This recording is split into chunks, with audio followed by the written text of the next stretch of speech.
Richard Feynman was one of the most extraordinary scientists of the 20th century. As a brilliant physicist, he pioneered an entirely new area of his subject. He's discovered a new law of nature. Only very few people did that. The most numerically precise physical theory ever invented. Yet he scorned the Nobel Prize he received for this work. I've already got the prize. The prize is the pleasure of finding the thing out, the kick in the discovery. Feynman's brilliance helped shape history. As a young man, he helped to build the atom bomb, ending the Second World War. And yet, throughout his life, Feynman rejected authority and refused to conform, preferring instead to follow his passions, from bongo playing to biology, from poetry to painting, from computing to cracking safes. Feynman's fascination with the world knew no bounds. And in his dying days as a maverick investigator on the Challenger shuttle disaster, he confronted the Washington establishment to reveal the truth about what went wrong. The stuff that I got out of your seal, and I put it in ice water. Above all, Feynman's infectious enthusiasm for life captivated millions of readers and viewers. Feynman's been a showman pretty much his whole life. Any room he walked into, everyone is looking at him. He was the center of attention. Electrons behave exactly the same in this respect as photons. That is, they're both screwy, but in exactly the same way. Here, in his own words and those of the people who knew him best, this is the story of the most captivating communicator in the history of science. But you gotta stop and think about the complexity, the inconceivable nature of nature.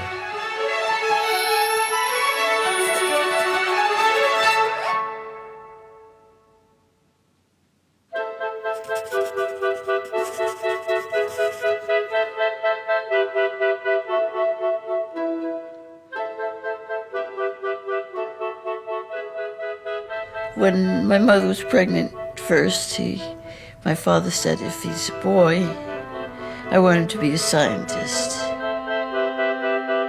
Richard Phillips Feynman was born on the 11th of May 1918 during the Depression to working-class parents living in the outskirts of New York. Even when I was a small boy, Papa used to sit me on his lap and read to me from the Encyclopedia Britannica. And we would read, say, about dinosaurs. They would say something like, this thing is 25 feet high, and the head is 6 feet across. And he'd stop always and say, let's see what that means. That would mean that if he stood in our front yard, he would be high enough to put his head through the window, but not quite, because the head is a little bit too wide. And it was very exciting and interesting to think that there was animals of such magnitude, and that they all died out. And at that time, nobody knew why. So that's the way I was educated by my father. By the age of 10, Richard had his own science laboratory at home, where he tinkered with old radios and experimented with physics. He hired me for 4 cents a week as his lab assistant to amaze his friends. You know, a spark gap with voltage against it? And if you put your finger in, you get a shock. It was my job, as part of my 4 cents, to put my finger in the spark gap for his friends' amusement. Their father, Melville Feynman, worked for a company which made uniforms. This exposure to the military led to a strong rejection of authority, a value he instilled in his son. One of the things that my father taught me was a disrespect. You'd open a picture in the New York Times, maybe it was a general, and he'd say, now look at these humans, he'd say. Here's one human standing here, and all these others are bowing. Now what is the difference? Why are they all bowing to him? Only because of his name and his position, because of his uniform, not because of something he especially did. At the age of 17, Feynman won a maths competition in New York, and it became clear this was a subject in which he was greatly gifted. In 1935, he was awarded a place at the Massachusetts Institute of Technology, MIT. But away from home, for the first time, he was going to miss more than just his family.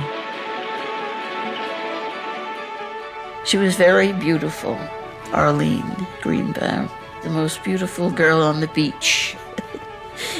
She had great dimples and long hair down to here when she unbraided it. Oh, we loved her. They were not officially engaged. She was only 15. She was sweet. We all loved her. She loved all of us. From MIT, Feynman moved to Princeton, achieving full marks in the maths and physics entrance exam, an unprecedented feat. But back home, things weren't as perfect. The family went away for a spring vacation with Arlene. We went swimming, and my father saw this lump on Arlene's neck and said to her, "What is that?" And she didn't know, but she went to a doctor, and it was the tuberculosis. We were all heartbroken. It was before there was any medicine for it. And although she was sick and dying, he married her because he wanted to take care of her.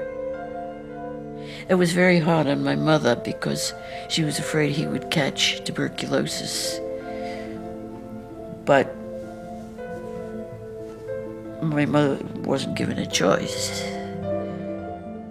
The couple braced themselves for life in the shadow of TB. But another menace was about to disrupt their time together.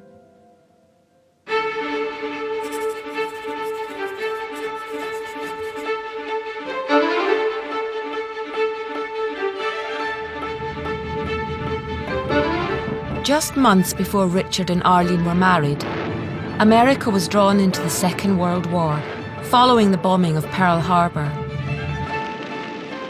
Feynman was asked if he wanted to join a top-secret project based in a government laboratory at Los Alamos in New Mexico. Code-named Manhattan, its objective was to build an atom bomb. The fear was that Germany would invent such a terrifying new weapon first and use it to win the war.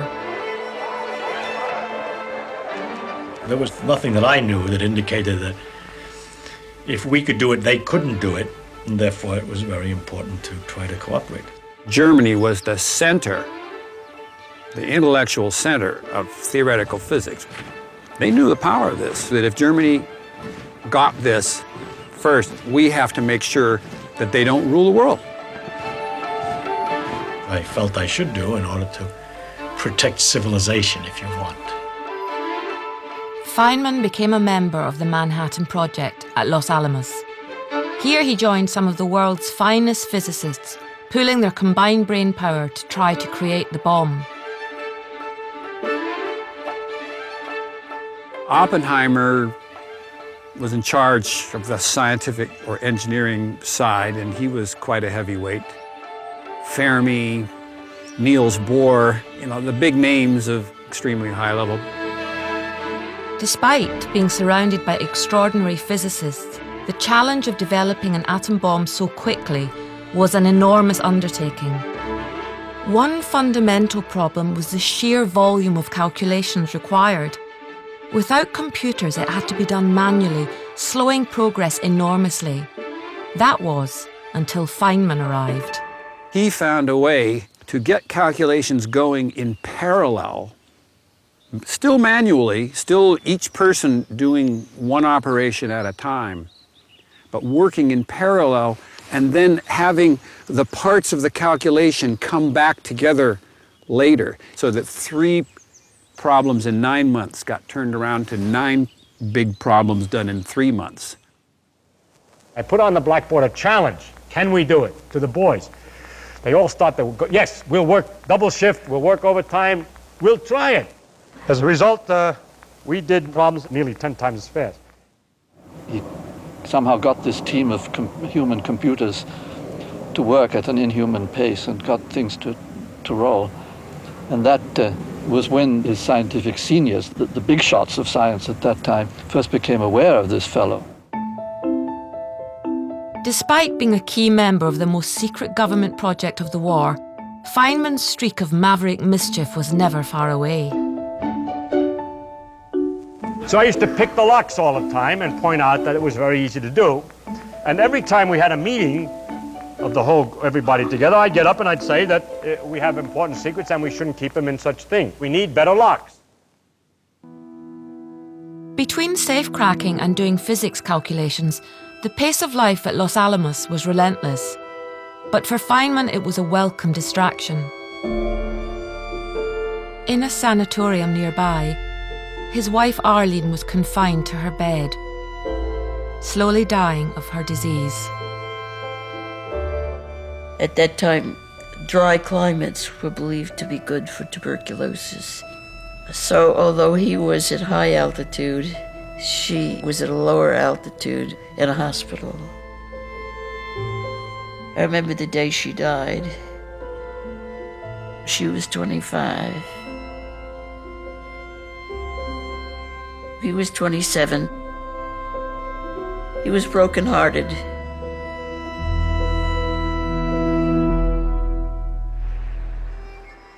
Then, in the aftermath of his grief, Feynman was forced to confront the reality of what he had helped create.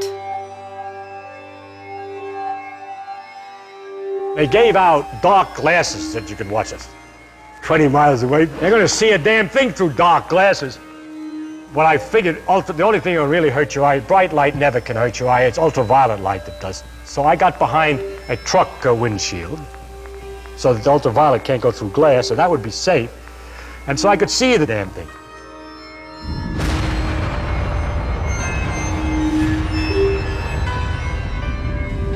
I'm about the only guy in the world who actually looked at the damn thing in the first Trinity test.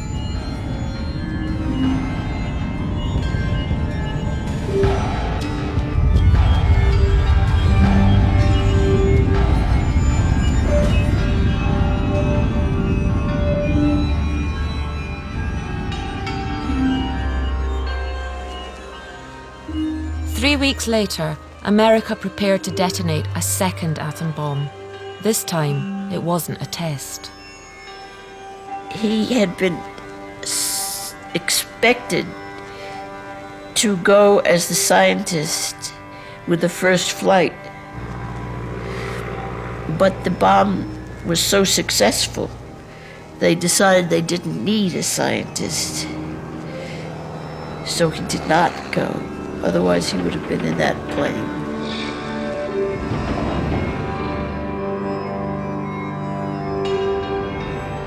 The bomb exploded above the Japanese city of Hiroshima on the 6th of August 1945. It killed more than 80,000 people. 3 days later, a second bomb was detonated at Nagasaki. There was a very considerable elation and excitement, and there was kind of parties, and people got drunk, and it would make a tremendously interesting contrast of what was going on in Los Alamos at the same time as what was going on in Hiroshima. Feynman was deeply disturbed by the knowledge he had contributed to the deaths of so many. He had had this great triumph on the technical level at Los Alamos, and then, of course, a terrible letdown afterwards, having run this tremendous race, and then at the end of it concluded that it wasn't, in fact, worthwhile. In the months after this double trauma, first losing his wife, then realizing the destruction he'd helped unleash, Feynman was thrown into darkness. Maybe from just the bomb itself, and maybe for some other psychological reasons, I had just lost my wife. I was really in a kind of depressive condition.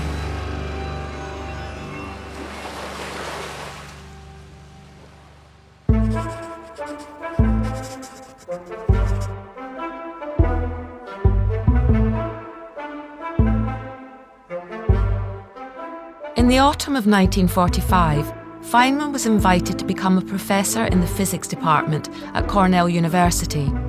But he was still shaken by the events of the summer. They expected me to be wonderful to offer me a job like this, and I wasn't wonderful. I thought to myself, I haven't done anything important. Well, I'm never going to do anything important. But I used to enjoy physics and mathematical things, and because I used to play with it. It was never very important, but I used to do things for the fun of it. So I decided I'm going to do things only for the fun of it. While Feynman was rediscovering the fun in physics, science was in crisis. For many years, new discoveries about how atoms behave had been throwing physics into turmoil. Old assumptions about the world were being proved wrong. This new problematic area of physics was christened quantum mechanics. Quantum mechanics, in a lot of ways, was the most profound psychological shock that physicists have ever had in all of history.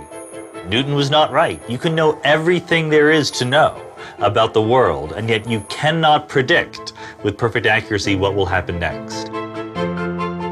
Quantum mechanics had revealed the problems of accurately predicting how atoms and their electromagnetic forces would behave. And because these are the fundamental building blocks of nature, it threw everything else into doubt too. Everything that happens around you, other than gravity, all the immediately experienceable parts of the world are electromagnetism at work. When two atoms get together to form a molecule, that's electromagnetism. So all of chemistry is electromagnetism. And if that means that all of chemistry is electromagnetism, then guess what? All of biology is electromagnetism. Literally everything around us is a manifestation of electromagnetism one way or another. A new field called quantum electrodynamics, or QED, emerged to try and make sense of electromagnetism and subatomic matter. Sometimes QED seemed to work, but other times its predictions were way off. It was all crazy. It didn't make any sense. It gave you infinity. Infinity is not an answer. Nothing is infinity. You don't measure in the lab infinity. You get a finite answer. You can't have your basic fundamental theory of physics give you infinity. These predictions of infinity were stumping the smartest physicists on the planet. Even the father of QED, Paul Dirac, was foxed. When I was a kid, I read Dirac's book, and he had these problems that nobody knew how to solve. It was described there. I couldn't understand the book very well because I really wasn't up to it. But there, in the last paragraph at the end of the book, it said, "Some new ideas are here needed." And so there I was. Some new ideas were needed. Okay, so I started to think of new ideas. Perhaps, typically, Feynman's inspiration for his new ideas was unconventional. When I was eating lunch, some kid threw up a plate in the cafeteria, which has a blue medallion on the plate, the Cornell sign in the cafeteria.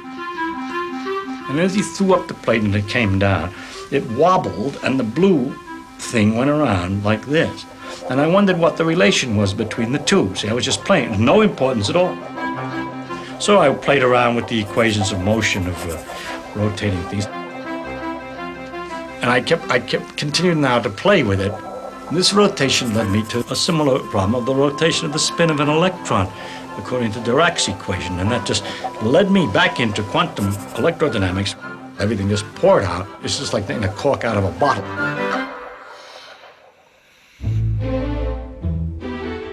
Inspired by the spinning plate, Feynman realised that the fact the equations resulted in infinity didn't mean they were wrong. The problem just needed to be looked at from a new perspective. Turns out that kind of challenge was perfectly suited for someone like Richard Feynman, who, surprisingly maybe, didn't like to speculate. He wasn't the kind of modern physicist that we celebrate who's always coming up with a new theory of the multiverse or forces of nature or whatever. He really liked to work in the context of things that were supposed to be understood and just understand them better than anybody else. To work around the infinities in QED, Feynman came up with a truly revolutionary idea. It was such a strange solution, not even his sister, by then a physicist herself, recognised it as serious work. Richard said to me, "Would you go in the room and get my papers? I want to start working and my papers are in there." So I went in the room and I looked, there was no mathematics, there was these silly little diagrams. And I came out and said, Richard, I can't find your papers. It's just these kind of silly diagrams. He says, that is my work.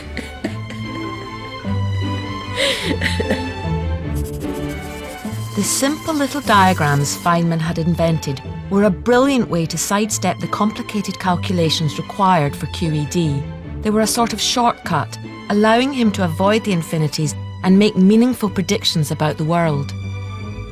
He saw that there was actually a sort of pictorial way of thinking about these pictures, these equations. You could associate a little cartoon, a little Feynman diagram, as we now call them, to every one of these terms in the equation. Other people would have to work for months, and he would get it in an afternoon. And eventually that's what got his ideas noticed, because he's getting the right answer and he's doing it much simply, even though no one understood what he was doing. Turns out to be so useful that now we're applying it to completely different fields that aren't particle physics at all. When we look at the evolution of galaxies and large-scale structure in the universe, we're finding that Feynman diagrams are a helpful way of calculating those quantities as well. Quantum electrodynamics, which is the theory that Feynman put the finishing touches on, is the most numerically precise physical theory ever invented. In recognition of this work, in 1965, Feynman was awarded a Nobel Prize for Physics. He shared it with two other physicists, Julian Schwinger and Shinichiro Tominaga, who were also working on the same problem.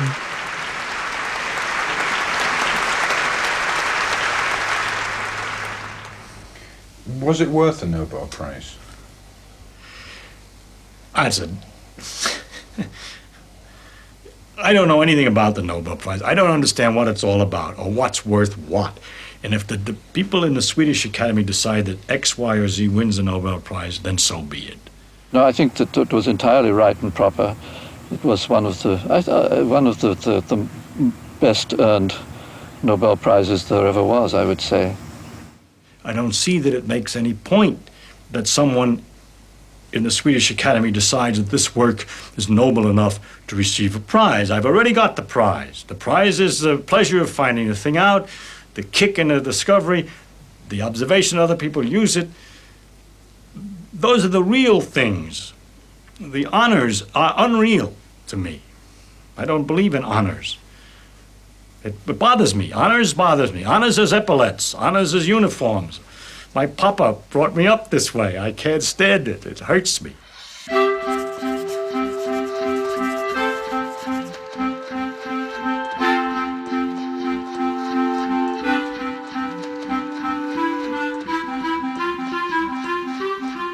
In 1959, on a trip to Europe, Feynman met Yorkshire woman Gwyneth Howarth.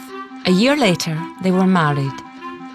Back in California, now professor of physics at Caltech, Richard and Gwyneth started a family.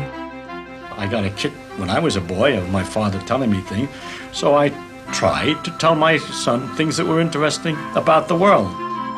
He was an excellent father, always up to explain things or do things, and we would go on walks after dinner, my father and I, and talk about things, and it was, it was wonderful and delightful.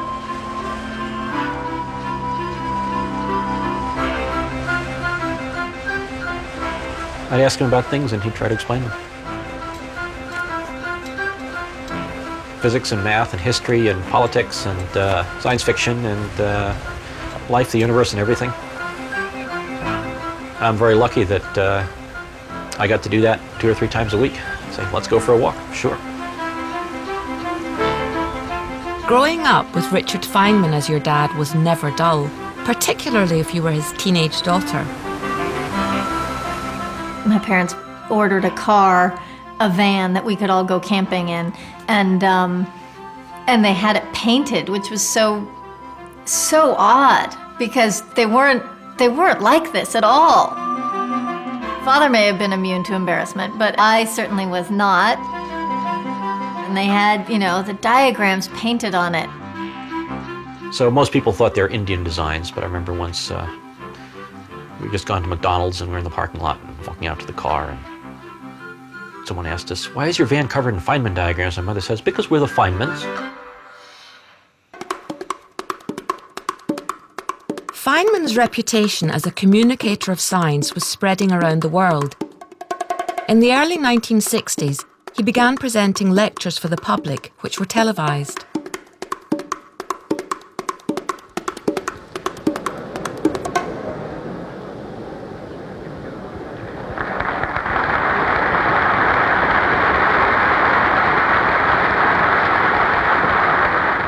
I'm going to discuss how we would look for a new law. In general, we look for a new law by the following process. First, we guess it. Then we well, don't laugh, that's really true. Then we compute the consequences of the guess. If it disagrees with experiment, it's wrong. And that simple statement is the key to science. It doesn't make a difference how beautiful your guess is. It doesn't make a difference how smart you are who made the guess or what his name is. If it disagrees with experiment, it's wrong. That's all there is to it. Caltech invited him to rewrite the physics curriculum for undergraduates. His new course, spanning the entire history of physics, became known as the Feynman Lectures. All these lectures had a certain amount of excitement and an element of what you might call solid showbiz demonstration. I'm sure you're all familiar with the joke about the fact that the average family in the United States seems to have 2.5 children. It doesn't mean that there's a half a child in any family whatever. The children come in lumps. He was very visual, he told jokes, he had a unique way of explaining things. Sometimes that was a slight problem because he was so engaging that you would walk out of a lecture thinking, well, that all made complete sense. But of course, 5 minutes later, you couldn't really remember all the connections. You know, you were just swept along by Feynman's personality, by his humor, by his analogies. Graduate students started idolizing him. But certainly by the 60s, he was, and his course here at Caltech was very famous. Outside science, Feynman's interests were also flourishing. He'd become an accomplished bongo player, and he developed a love of painting and drawing, based on a close friendship with renowned Californian artist Gerard O'Donovan10. Gerard, he said, you don't know a thing about physics, and I don't know a thing about art, and yet we both admire Leonardo da Vinci. What do you say we become two Leonardo da Vinci's? He said, one Sunday I will give you a day of physics, and the following Sunday you give me a day of art. When he started, he was absolutely an amateur. I mean, you know, just very, very crude. He drew a picture of me when I was young and very fidgety, and he just has, you know, he just has my head, some hair, and then like my hands up here. So clearly I was kind of like, oh, I don't really want to do this. It's pure with his, that he can see the gesture. I think he maybe got a kick out of working with his hands, but particularly the pen, and doing features of people. In the end, he became a very accomplished draftsman. So enthusiastic an art student was Feynman that he took to spending time in Giannoni's, a strip bar in Pasadena. Here he divided his attention between sketching the girls and solving physics equations. Other physicists couldn't understand it and say, you know, Feynman is supposed to be a physicist, and he is a brilliant, brilliant physicist, and we need his input very often in Caltech. We need him to talk to us about physics. But what does he do? He goes off and spends all this time with go-go girls, bongo drummers, and artists. He wastes so much time on people. I don't see what they give him. But I think that Feynman got a lot out of people, and I think it enriched his life. In the 1960s, Feynman took a sabbatical year, but instead of heading for a different physics department the other side of the country, he simply crossed the Caltech campus to study an area which had long fascinated him: viruses. During this time, he also became fascinated by the social structure of ants and enthralled by the potential applications of nanotechnology.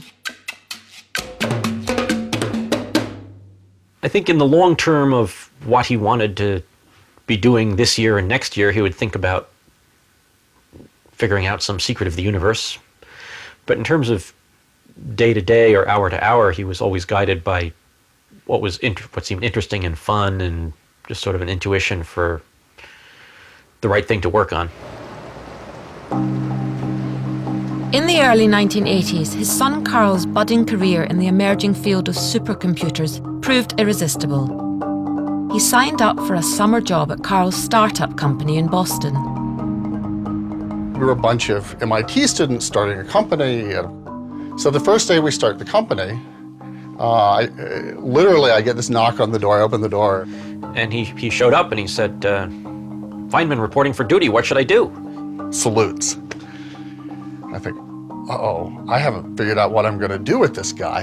I mean, I've got a Nobel Prize winning great physicist, and I sort of had a quick meeting and trying to come up with some project that was worthy of Feynman. So some people went off and came back and said, we want you to think about applications of our parallel computing. The application of parallel processing to quantum chromodynamics. I said, no, come on, that's nonsense. What do you really want me to do?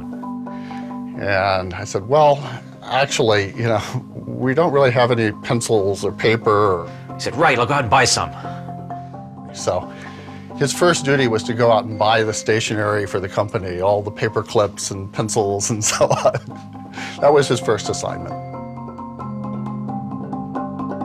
Thinking Machines, as the company was called, would go on to become a major player in the world of parallel supercomputing, with Feynman applying his methods of shortening calculations developed in the 1940s to the new digital age. And as always, working with Feynman was filled with welcome distractions. We both liked spaghetti because it was easy to cook. And I asked him why it was that when you broke a piece of spaghetti, it often broke into 3 pieces instead of 2. You should try it. It really does. So, of course, he came up with a theory of it immediately. But instead of being satisfied with it, he constructed an experiment to see if the theory was true, which involved slowly moving the spaghetti off the end of the table and breaking it at different lengths. And then that theory was clearly wrong, and he came up with another theory, and then each theory would lead to another experiment. Actually, by the time the evening was over, we had broken spaghetti all over the place, and we still didn't know why spaghetti broke in 3 places. This playful curiosity, coupled with the anti-authoritarian values instilled by his father, frequently led Feynman down a mischievous path. He's just so funny and irreverent, and you have to kind of look at that picture a few minutes and think, oh my gosh, he's really, making nice little horns. Important people, oh yes, I think now would be a great time. He didn't need the external validation of having everybody respecting him all the time, because he respected himself. He knew he was an extraordinary person. And if he came off as kind of a doofus to some guy that he doesn't know, it's okay, because he knows inside that he's a man of substance. In 1984, Feynman collaborated with his friend Ralph Layton on a humorous book of anecdotes from his life. I opened the safes which contain behind it the entire secret of the atomic bomb. It was kind of accidental how the books caught on. The publisher released the first one, Surely You're Joking, Mr. Feynman, in January of 1985. And the edition was like, I don't know, 2,000 copies or some low number. And in January, and I was thinking, January? The whole holiday season is over. Who's going to buy a book in January? But people did buy it. And Surely You're Joking, Mr. Feynman quickly became a bestseller. It remains to this day one of the biggest selling science books of all time. I do remember coming down one evening and seeing him just, giggling and clearly enjoying the book that he was reading. And I sort of looked, what are you reading? And he held up the book so I could see that it was his own, Surely You're Joking. And he said, such a character. Freely admitting that, yes, he was laughing at his own history. The book vividly captured Feynman's worldview, the sense of curiosity and fun guiding him through life. It was an approach he communicated to an even bigger audience through a series of BBC documentaries broadcast around the world.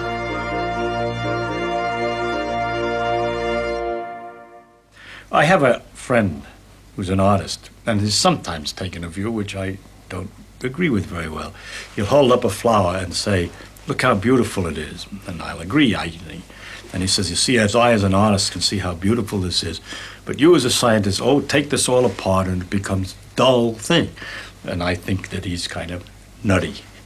First of all, the beauty that he sees is available to other people and to me too. I believe, although I may not be quite as refined as aesthetically as he is, that I can appreciate the beauty of a flower. At the same time, I see much more about the flower than he sees. I could imagine the cells in there, the complicated actions inside, which also have a beauty. I mean, it's not just beauty at this dimension of 1 centimeter, there's also beauty at a smaller dimensions. The inner structure, also the processes, the fact that the colors and the flower evolved in order to attract insects to pollinate it is interesting. It means that insects can see the color. It adds a question. Does this aesthetic sense also exist in the lower forms? Why is it aesthetic? All kinds of interesting questions which the science knowledge only adds to the excitement, the mystery, and the awe of a flower. It only adds. I don't understand how it subtracts. Most people have a few stories, don't they? You and I might have like 3 or 4 stories to tell. And some people have, 10 or whatever. And Feynman had, I don't know, hundreds. Feynman was so mesmerizing. I think Chris Sykes in his documentaries captured Feynman how he was.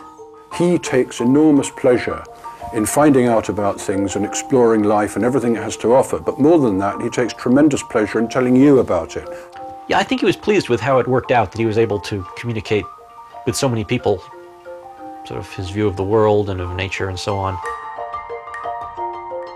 When I was a student at Caltech, I went up to Feynman's door and I knocked on it, and the door opened, and I explained that my mother had watched this program about him, thought he was interesting.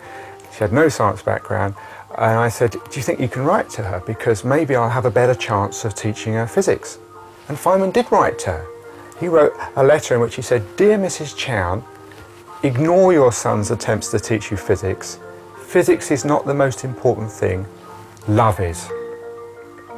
So, I mean, it kind of backfired. I got the greatest living physicist at the time telling my mother that physics was not important, that love was the important thing.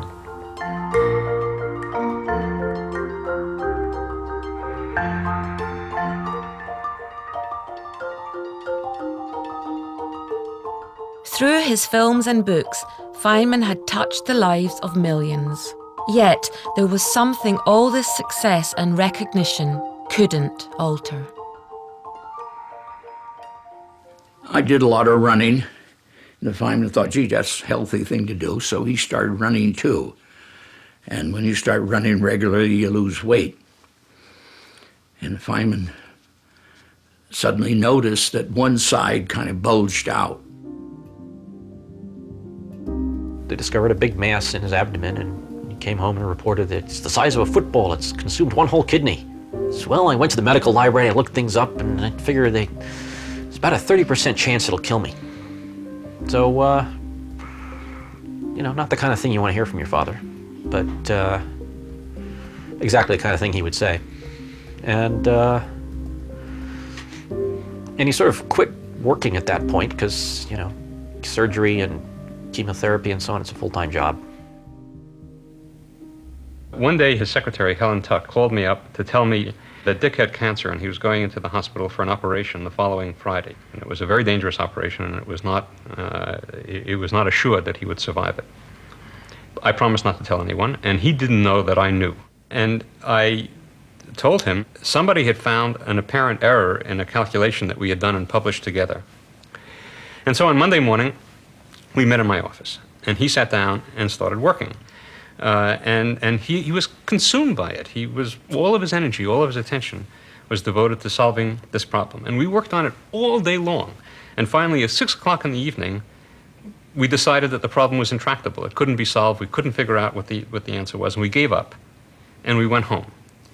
2 hours later, he called me at my home, to say that he had solved the problem. He hadn't been able to give it up. He hadn't been able to stop working on it. And finally, he had found the solution, and he dictated the solution to me over the phone. He told me what it was, and he was exhilarated. He was absolutely walking on air. Feynman would recover from this first operation for cancer, but the disease would never completely go away, and he would always be living under its shadow.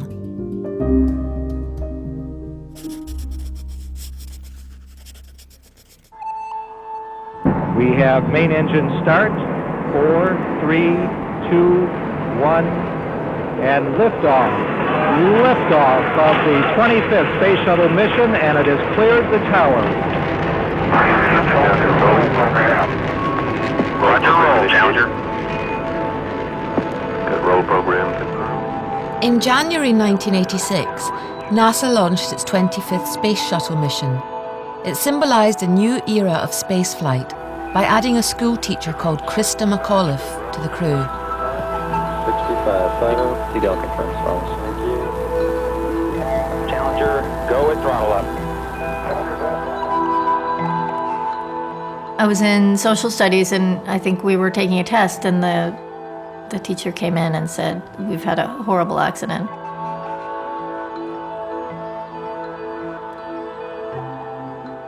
Flight controllers here looking very carefully at the situation.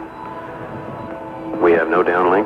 And then coming home, and my parents had already seen it, and which was unusual because they didn't really watch TV. Watch your data carefully. Take hard copies of all your displays. Make sure you protect any data source you have.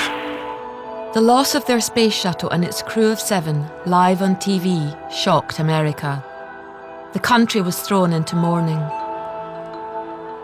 Our nation's loss is first a profound personal loss to the family and the friends and the loved ones of our shuttle astronauts. But there was one question everyone wanted an answer to. What had gone wrong? A presidential commission was hastily put together to find out, but it was comprised largely of space industry insiders with close ties to NASA. Someone independent with unimpeachable scientific credentials was needed. I have a policy practically of never going near Washington. And I called up various friends of mine who were connected to the space program one way or the other, and tried to ask them if they didn't see whether I should go or somebody else could do it just as well. His friends said, "Dick, you gotta go, because you're the only guy who can cut through the bullshit." He asked me what I thought he should do, so I just asked him, "Well, do you think it's an important problem?" He said, "Yes, he did." I said, "Do you think you can make a difference?" And he said, after a while, I said, "Well, yeah, probably can." I didn't say another word. And after a few minutes hesitation, he said, "To hell with you, Hibbs," and hung up. Feynman broke his policy, and within days of the accident, he had joined the inquiry in Washington. The investigation was led by William Rogers, an ex-Secretary of State and the ultimate Washington insider. His formal bureaucratic approach was the polar opposite of the freewheeling maverick professor. Mr. Rogers, he knew nothing about it. I had been on accident boards before, and I took the opportunity. I said, hey, I just did one of these investigations. Would you like to see it? And I think reluctantly, Rogers said, yeah, okay, you can show it to us, but we're not going to do it that way. And so I went through this very logical step-by-step process of how you investigate a space accident, and Rogers said, no, we don't have the technical capability to do that, and that's when Feynman butted in. He said, no, I like that. I think that's a smart way to go. For Feynman and the chairman, it was the beginning of a poor relationship. But for the professor and the Air Force general, it was the start of a close friendship. And he just was the smartest guy in the world. And he had a reputation for integrity. You know, he's the most honest guy in the world. He didn't accept something unless he really could prove it. The two men began touring the US, visiting NASA sites where the shuttle was made, questioning the engineers and managers. In the process of speaking to the engineers, you realized, wow, some of them won't talk to me right now because the managers are in the room, you know. It wasn't simply a technical puzzle. There was a human puzzle going on, too. Writing home to Michelle and Gwyneth, Feynman expressed his frustration and excitement at his hunt for the truth. Dearest Gwyneth and Michelle, this is the first time I have had time to write to you. I already smell certain rats that I will not forget because I just love the smell of rats, for it is the spur of exciting adventure. But there was a problem. NASA managers didn't want to reveal the full extent of their knowledge. The result was a smokescreen. NASA wanted to control everything that they gave to the commission and actually withheld things. They didn't lie, but they certainly didn't go around blabbing the truth either. What Feynman didn't know was that General Katina had a secret source inside NASA. Sally Ride was America's first woman in space and another commission member. She privately told the general that NASA had long had doubts about how the rubber O-rings, the seals in the shuttle's solid rocket boosters, worked in the cold. And the temperature on the morning of the launch had been below freezing. The general needed to get this information to Feynman without compromising his source. The chance came after supper one evening at Kutina's house. The general restored classic cars. I took him out in the garage to show him the car, and Feynman really isn't interested in cars. So we walked around the car, and I showed him the interior, and I showed him where the engine was. And Feynman looked at my workbench, and he sees a couple carburetors out there. And he says, Katina, what are those carburetors? And I said, oh, they're from the Opel, and I keep one put together, and then one I take apart and clean. And then the thought came to me, I needed to get the idea of cold and O-rings and leakage across. I said, you know, Professor, these doggone carburetors have O-rings and they leak when they're cold. Feynman had his answer. And he also had an inspired idea about how to convey it to the world's press.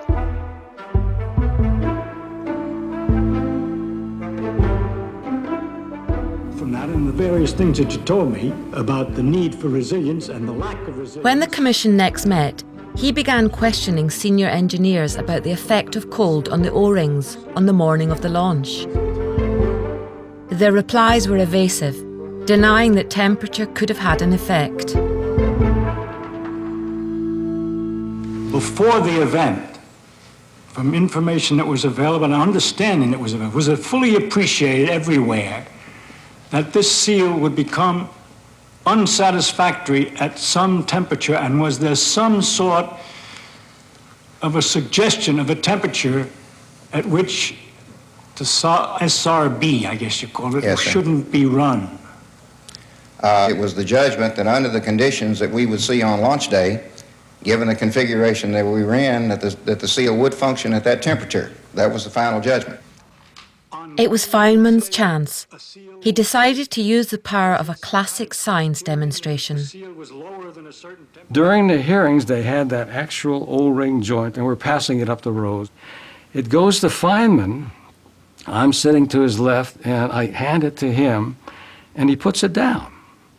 And then he goes into his pocket and pulls out the pliers and the hose clamp and a screwdriver and takes the joint apart, pulls out the piece of rubber O-ring, puts the clamp on it, and then I know what he's going to do.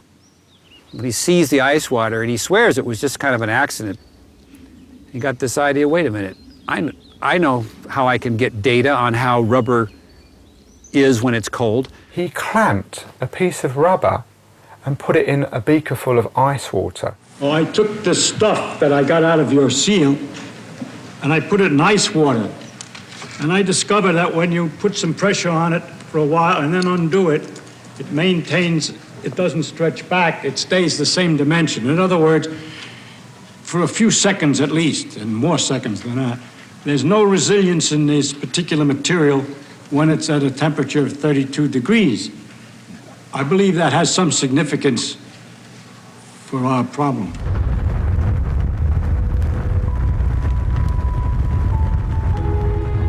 The O-rings, which were supposed to create a seal around the solid boosters, had got so cold they'd lost their ability to flex and to fill the gap between the boosters.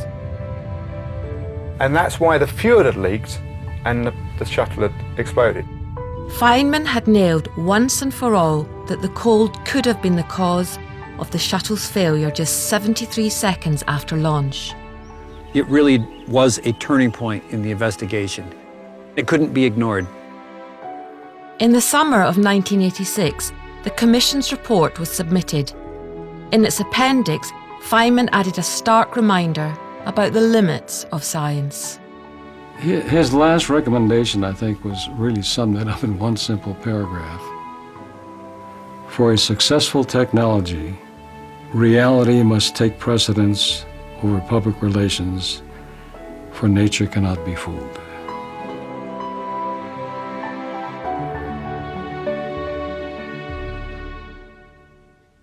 I remember it was very hard on him. He was just exhausted.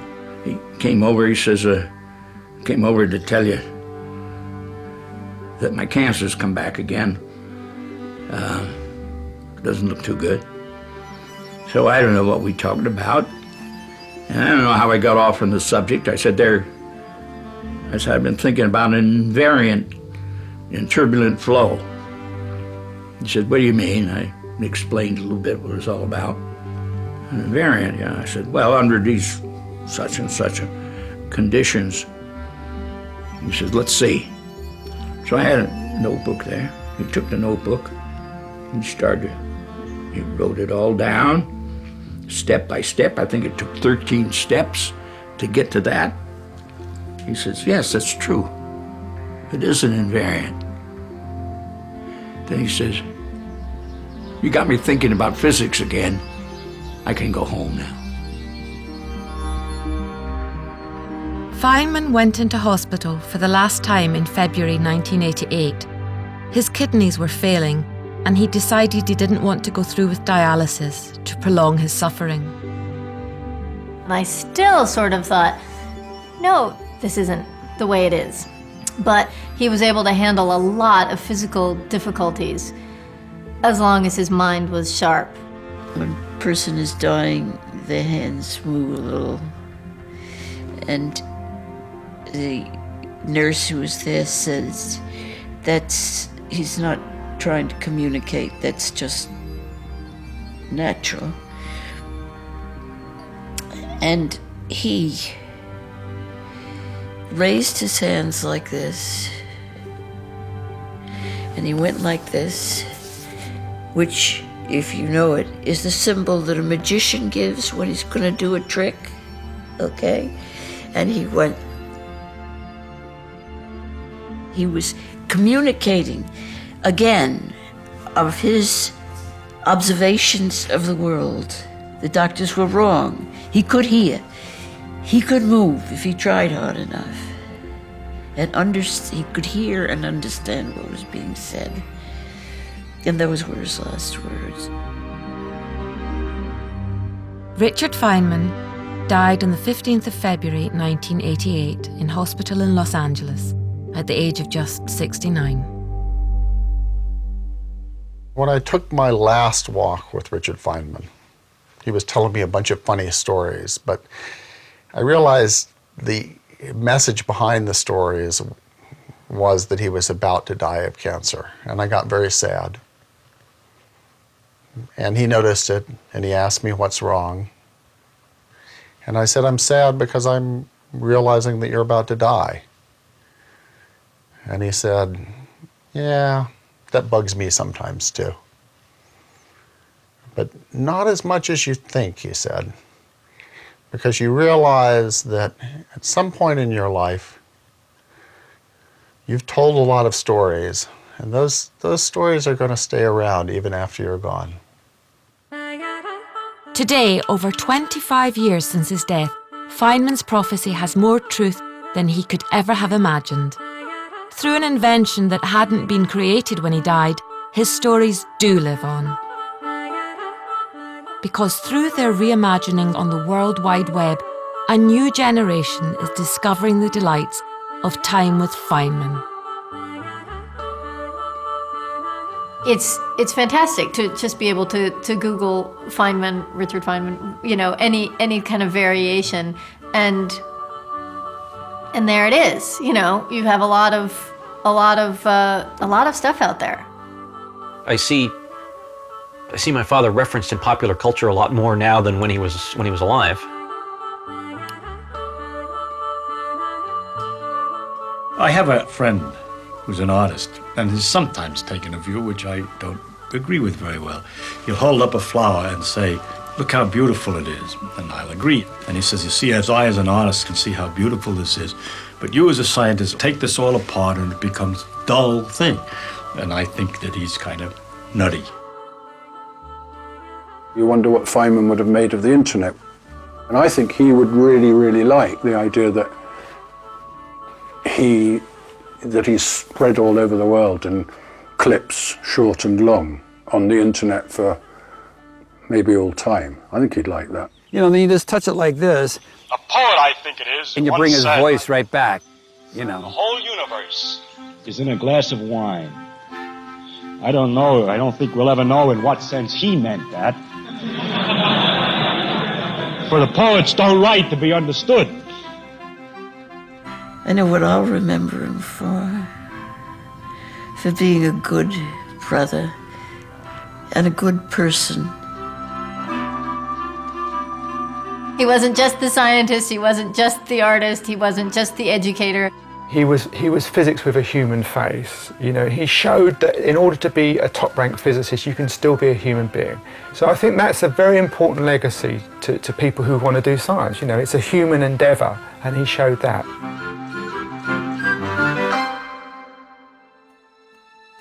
Has Richard Feynman inspired you to follow your own path in life?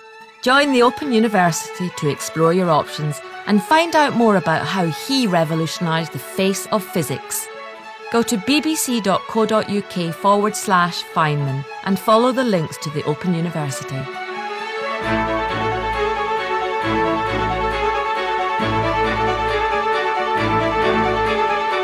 Mock the Week looks back at Royals next on BBC Two, then a culture show special on the Smiths at 11.